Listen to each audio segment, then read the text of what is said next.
दोस्तों, आज मैं आपको एक ऐसी कहानी सुनाने जा रहा हूँ जो केवल एक बूढ़े फकीर और एक नौजवान की यात्रा नहीं है। ये उस यात्रा की कहानी है जो हर इंसान अपने जीवन में करता है। अच्छाई और बुराई के बीच की, लालच और नैतिकता के बीच की, मन और आत्मा के बीच की। ये कहानी सिर्फ गठरियों का बोझ नहीं उठाती, बल्कि हमारे भीतर छिपे उस असली बोझ को उजागर करती है। हमारे विचारों का, हमारे इरादों का और हमारे चरित्र का। यह सिर्फ एक किस्सा नहीं है, यह एक आईना है जो हमें दिखाता है कि किस तरह एक गलत विचार अगर समय रहते न रोका जाए तो वह हमारी पूरी नियति को बदल सकता है। तो चलिए शुरू करते हैं एक ऐसी कथा जो न केवल दिल को छूती है बल्कि आत्मा को झकझोर देती है। दोस्तों, बहुत समय पहले की बात है। एक फकीर अपनी पीठ पर 3 गठरियां लादे एक शहर से दूसरे शहर की ओर जा रहा था। वह काफी बूढ़े भी थे और काफी देर से वह यूं ही सफर कर रहे थे और आखिरकार कुछ दूर और सफर करने के बाद वह चलते चलते थक कर बैठ गए। तभी उनकी नजर एक नौजवान युवक पर पड़ी जो उसी रास्ते से जा रहा था और वह भी उसी दिशा में जा रहा था जिस दिशा में उस फकीर को जाना था। इस पर फकीर उस लड़के से कहते हैं, सुनो बेटा, क्या तुम मेरी थोड़ी सी मदद कर सकते हो? ये गठरियां बहुत भारी हैं और मैं बूढ़ा हो चुका हूँ। मैं ज्यादा समय तक इनका बोझ नहीं उठा सकता और मैं बहुत थक भी चुका हूँ। तो क्यों न तुम मेरी एक गठरी ले लो और मुझे उस दूसरे गांव तक पहुँचा दो। इसके बदले में मैं तुम्हें 2 स्वर्ण मुद्राएं दूंगा। वह लड़का उन फकीर की सारी बातें सुनता है और उन फकीर से कहता है, कोई बात नहीं बाबा, मैं आपकी मदद करने के लिए तैयार हूँ। कहिए आपको कहाँ जाना है? ऐसा कहकर उस लड़के ने उस फकीर की एक गठरी उठा ली और अपने कंधे पर डाली। तभी उस जवान लड़के को यह एहसास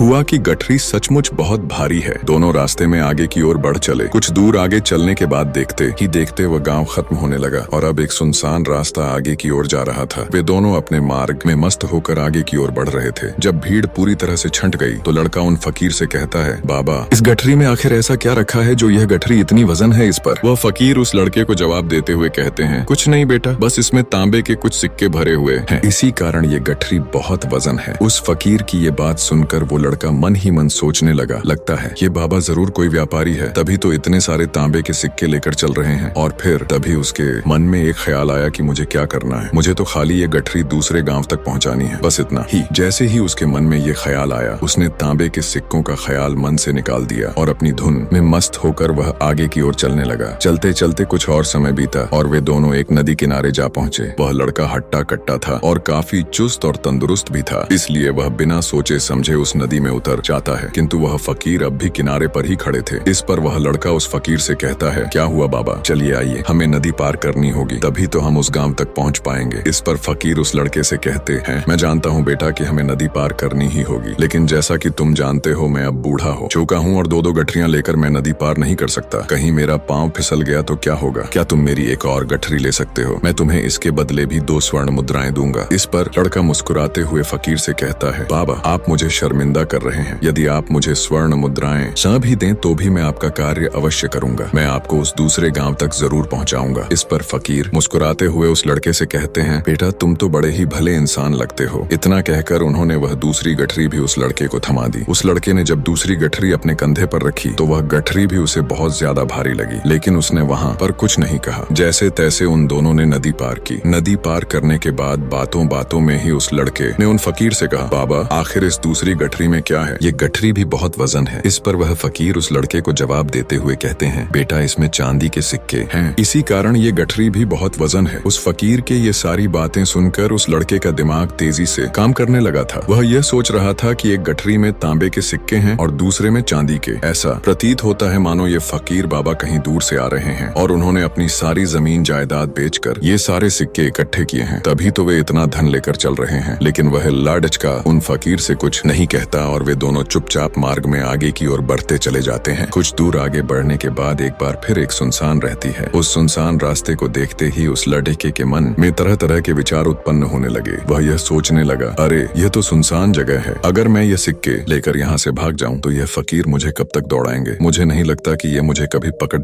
पाएंगे और यहाँ पर कोई है भी नहीं जो इनकी मदद कर पाए। और वैसे भी ये बहुत सारे सिक्के हैं, मैं इनसे एक अच्छी दुकान खरीद सकता हूँ, अपना नया व्यापार शुरू कर सकता हूँ। और वैसे भी यह बूढ़ा फकीर अब इन पैसों का क्या करेगा? इसे अच्छा तो मैं ही रख लेता हूँ। वह लड़का यह सब बारे में सोच ही रहा था, तभी अचानक उसे खुद पर आश्चर्य हुआ, अरे मैं ये क्या सोच रहा हूँ? ये फकीर बाबा न जाने कहाँ से आ रहे हैं और क्या क्या करके इन्होंने इतने सारे पैसे इकट्ठा किए होंगे। मुझे इनका फायदा नहीं उठाना चाहिए। नहीं नहीं, मुझे ऐसा नहीं करना चाहिए। उसने कुछ देर के लिए तो अपने मन के विचारों को काबू कर लिया, लेकिन कुछ देर बाद उसके मन के विचार उस पर देखते ही देखते हावी होने लगे। वह लड़का 2 गठरियां लेकर उस फकीर के पीछे पीछे चल रहा रहा था और कुछ दूर आगे चलने के बाद एक पहाड़ी आई। इस पर फकीर बाबा उस लड़के से कहते हैं, बेटा ये पहाड़ी मैं नहीं चढ़ पाऊंगा, मैं काफी बूढ़ा हो चुका हूँ और मेरे घुटनों में भी दर्द रहता है। यदि तुम मेरी तीसरी गठरी ले लो तो मैं तुम्हें 2 और स्वर्ण मुद्राएं दूंगा, लेकिन याद रखना इसे कहीं गिराना मत, कहीं गठरी खुल न जाए। इस पर वह लड़का उन फकीर से कहता है, क्यों बाबा, आखिर इसमें ऐसा क्या है? इस पर फकीर उस लड़के से कहते हैं, बेटा इसमें स्वर्ण मुद्राएं हैं। यह सुनकर वह लड़का मन ही मन बहुत प्रसन्न हुआ। उसने चुपचाप वह गठरी उन फकीर से ले ली और देखते ही देखते वे दोनों मार्ग में आगे की ओर बढ़ने लगे। अब फकीर बिना कोई वजन लिए हुए आराम से पहाड़ की चढ़ाई पर चढ़ रहे थे, किंतु वह नौजवान लड़का जो पीछे था वह वजन के कारण बहुत धीरे धीरे चल पा रहा था। लेकिन जब से उसने सोने का नाम सुना था उसका मन तो छलांगे मार रहा था। वह मन ही मन सोच रहा था, अगर मुझे यह सारा धन मिल जाए तो मेरा पूरा जीवन तो आराम से कट जाएगा। वैसे भी ये बाबा तो बूढ़े हो चुके हैं, भला इन्हें इतने पैसों की क्या जरूरत है? इनका जीवन तो वैसे भी कट चुका है। मैं एक काम करता हूँ, ये सारे पैसे लेकर यहाँ से भाग जाता हूँ। लड़की के मन में अनगिनत विचार उठ रहे थे। लड़की का मन अब उसकी बुद्धि पर पूरी तरह से हावी हो चुका था और उस लड़के का मन अपनी बात को सही साबित करने के लिए उससे कुछ भी कह रहा था। और तभी उस लड़के के मन में एक और विचार उत्पन्न हुआ और अब की बार वह लड़का यह सोच रहा था, लगता है ये फकीर बाबा कोई चोर है, वरना इनके पास इतनी सारी स्वर्ण मुद्राएं आएंगी कहाँ से? अगर ये कोई व्यापारी होते तो भला ये इस तरह से पैदल यात्रा तो नहीं करते, और अगर इनके पास इतने सारे पैसे थे तो ये कोई न कोई साधन भी तो अवश्य कर सकते थे। लगता है ये कोई चोर है और चोर से चोरी करने में भला क्या बुराई है? यह सोचता हुआ वह लड़का अब उन फकीर से तेजी से आगे की ओर बढ़ रहा था और देखते ही देखते वह फकीर से आगे भी निकल चुका था। और वह ये सोच रहा था कि जैसे ही इस पहाड़ की ढलान आएगी मैं तीनों गठरियां लेकर भाग जाऊंगा। इससे ये सारे पैसे मेरे हो जाएंगे और मेरी गरीबी भी हमेशा हमेशा के लिए दूर हो जाएगी। मैं जो चाहूंगा मैं वो कर पाऊंगा, मेरे पास बहुत सारा धन होगा। और देखते ही देखते वह दोनों पहाड़ की चोटी पर पहुंच गए और अब ढलान का रास्ता शुरू होने वाला था। तभी वह लड्डिचका उन फकीर से नजरें बचाकर वह तीनों गठरियां लेकर भागता हुआ आगे बढ़ गया। अब उसे अपना शरीर बहुत हल्का महसूस हो रहा था, मानो उसे उन तीनों गठिया का वजन तक न मालूम पड़